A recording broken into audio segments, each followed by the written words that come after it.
dress or my makeup.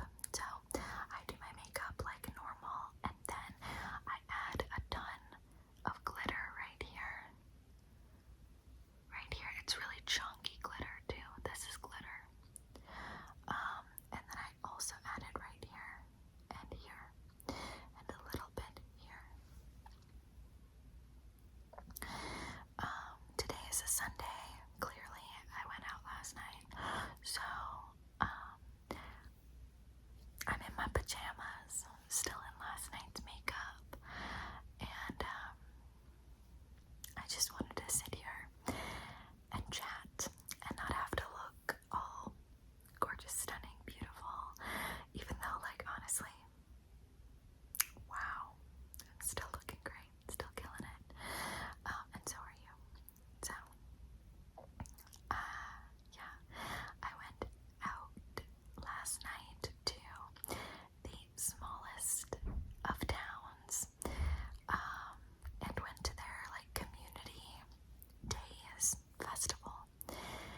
Now, I did something quite entirely unlike me, and I left the house at like 10 o'clock. I drove to my friend's house, and it was literally 11 o'clock by the time I got there, and we didn't get out to the actual like community day event until like 11:15.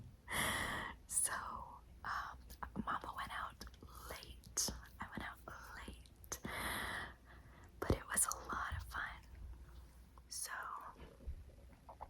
we got there, and there was a band playing, and the band was freaking awesome. The first song that we walked into was Soulja Boy, Crank That. So let's just say they knew who their target audience was. It was the millennials. And then we listened to music until 1 in the morning, and that is when the band stopped and the streets kind of cleared out. So we walked back to my friend's house, and we had wine, and we talked about our feelings, our fears, our innermost thoughts and secrets. And I tell you what, we've been friends for 20 years, and it's still scary to be that vulnerable, to the point where all day long I've been like, oh my God, like, should I have said all those things, you know? Because like you say the real tea when it's just the two girls, and you know, your men aren't there, you're just talking. And so it's a little bit nerve-wracking just to be so bare with someone, but yeah, it's still great, and I'm really glad that, you know, we were able to have that night and to do that. So then I had to be home early this morning. I had to be home, I think we went to bed at like 3:30 or 4, and I had to be home at 8:30 is when I left, so like 9 something, like 9:15, and surprisingly I was feeling quite good, and I picked up my daughter, and we got dressed and everything, and then we went to a place called Stock and Spade in Edina, Minnesota, which is far, but it was so good. It was delicious, and it's in Edina, but it's almost in Minneapolis, and I know that because my favorite, what would you call that? My favorite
So, but I can't find any that are bigger. The biggest one that I found was 8 inches. Lori Latte just texted me. I got the little notification on my phone. So anyway, there's that. Yeah, I've been doing, there's my stomach. I've been doing quite well. Taking my medication and trying my best to take care of myself in the best ways that I can. I have not been going to the gym, which is quite surprising, I know, because it's such a huge part of my life and my well-being, mentally and physically and all of the above. So, I have not been going to the gym, but you know what? I'm actually like okay with that for right now because I've been focusing so much more on doing fun things with my daughter. Like every single day this week we have gone on a crazy adventure. We went to Minnehaha Falls one day, and we hiked there. We hiked in, what do you call it? There's just this other location, in Minnesota. We went to so many farmers markets. We went to the zoo, which I don't like because I'm an angry vegan, but I'm sorry, I have an itchy nose. But my daughter, you know, is 3 years old. She doesn't know. She doesn't know.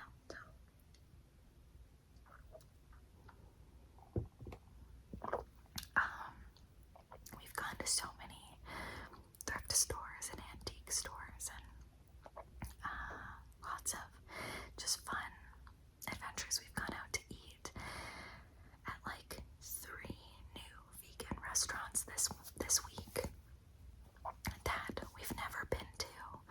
And so am I blowing all of my money right now?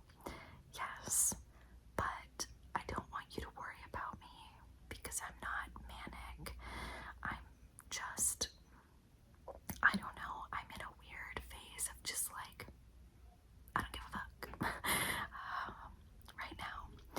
And my fiance is working and he's making money, and I do know and fully recognize that I need to rein it in and not spend as much as I am. I do know that, but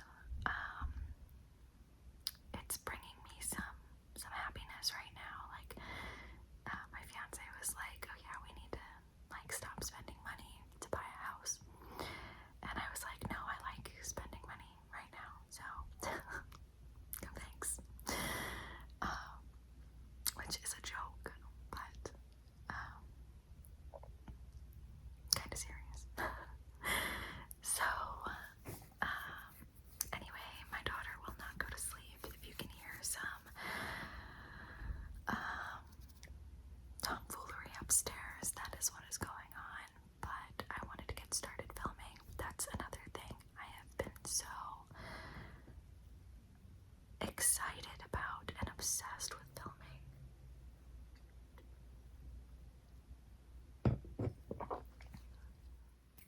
Sorry if you can hear some white noise subtly. It is upstairs. She keeps opening her door and her fan is on full blast, so like you can hear it. I don't know. But anyway.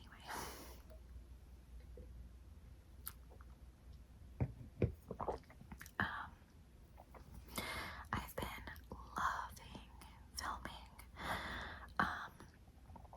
It's been like my special me time, and there have been so many things I've wanted to film. I know that not everybody likes hauls and stuff like that, but that's really what I like to film and watch, is a good whispered haul with some tapping and rambling. It's just my favorite, and so that's what I've been filming.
said,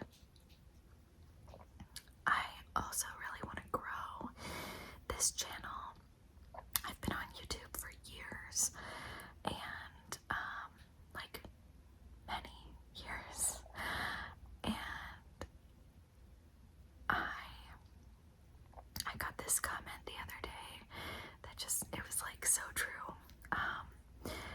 And this is not in a narcissistic way or like a I deserve this and I'm better than this person or anything like that. But I've been on YouTube for 6 years. This comment said, I've been watching your videos for years and I am baffled that you don't have more subscribers. You have one of the best ASMR voices that I've ever heard, and you're so consistent, and I love your content and whatever. I think I added a few extra compliments in there, but that's the gist of what it said, and it's so true. Like, I'm baffled that I don't have more subscribers too. On one hand, like, to me it makes sense because I don't feel like I'm that special. My content is simple. I've been filming with no microphone for months at this point. Like, I know that, I don't know, I'm not special in that way. Like, there are millions of ASMR creators, and we can't all be a big channel. But it does blow my mind because I'm so genuinely and authentically myself, and I say everything that comes to my mind, and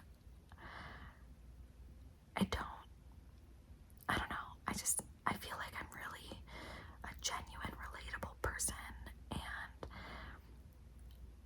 I say things that other people are maybe afraid to say, or they don't want to say in public or on a video, and I say those things, and so I feel like people would see that and relate to me and be like, oh my god, I want to be your friend, like, we're the same person. And I get comments like that every once in a while, but I'm just surprised that more people don't resonate with me, and maybe I'm just not as relatable or likable as I wish I was. I don't know, but I just really want to grow this channel right now. Sorry, looking at my succulent. Right now, to just be open with you, I only make like $300 a month from AdSense revenue. I don't get sponsorships. I don't get anything like that because I'm a small channel. Even though I have almost 50,000 subscribers, I only get about 1,000 views a video because most of my subscribers are subscribed to me for my giantess content. When I post a giantess video, I'll get 20,000 to 30,000 views, which is a lot more on par with like what I should be getting, right? But so few of my subscribers are actually here for ASMR, so I don't get very many views a video. So although I have almost 50,000 subscribers, my analytics are more so the size of like a channel that has 5,000 followers, right? Which is fine. I don't care so much about the numbers, but I do care about the effort that I put in, and just wondering, you know, like, am I good enough? Am I not someone that people want to be like friends with? And I don't know, am I not it? You know? And even if my channel never grew from this moment, I would still make videos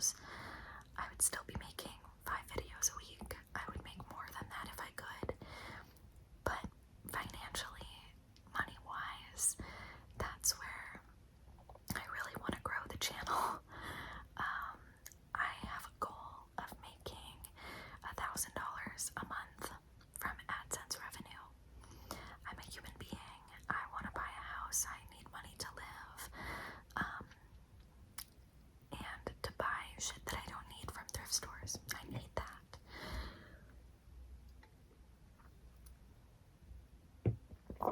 So $1,000 a month would be huge. So I figure I just need to start posting more, and so that is what I'm going to do. I'm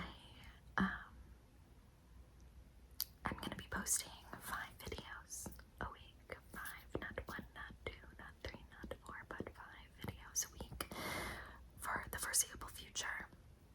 I'm going to do Vlogtober and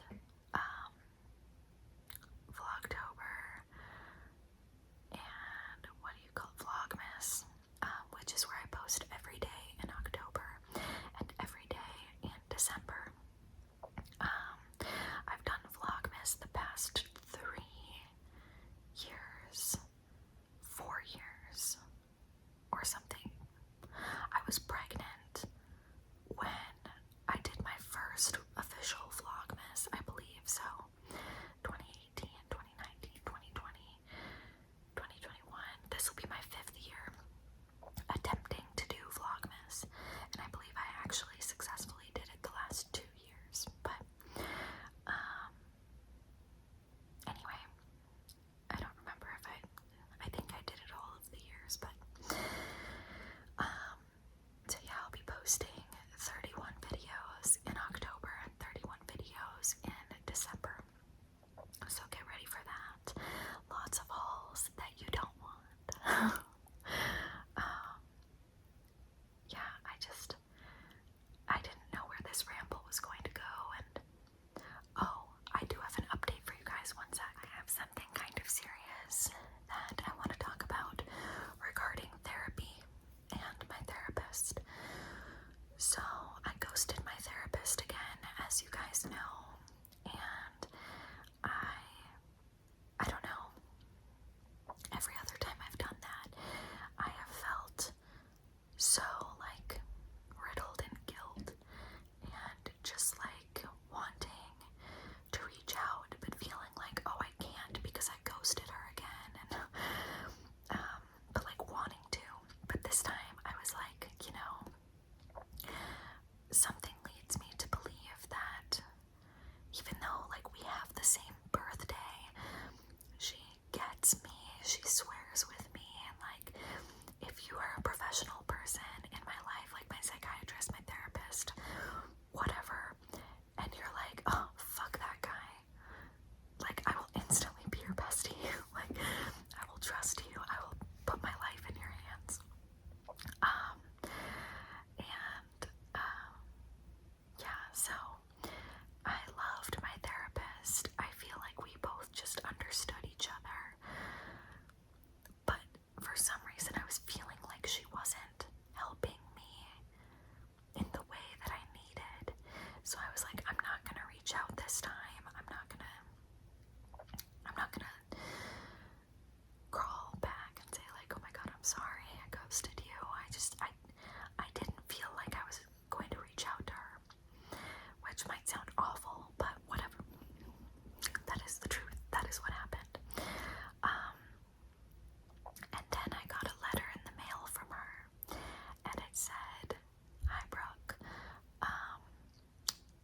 I never got the chance to tell you, but I'm pregnant and I'm due in August. And with going on maternity leave and having this baby, I felt that it was the time to leave my position at blank, like my therapist office. And she was like, so because of that, I will have to terminate our care. If you would like recommendations, please let me know for somebody else to see. But it's been an honor working with you the last couple of years, and you know, good luck. And so when I got that letter, I was like, oh my god, this is why I felt as though I wasn't supposed to reach out to her, because it wouldn't have been a long-term solution anyway. So I am therapist Liz. Therapist Liz.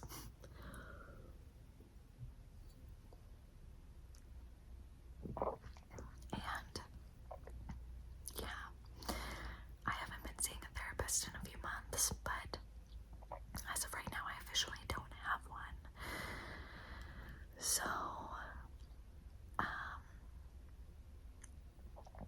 that being said, at this point, I don't see myself looking for another therapist at this moment.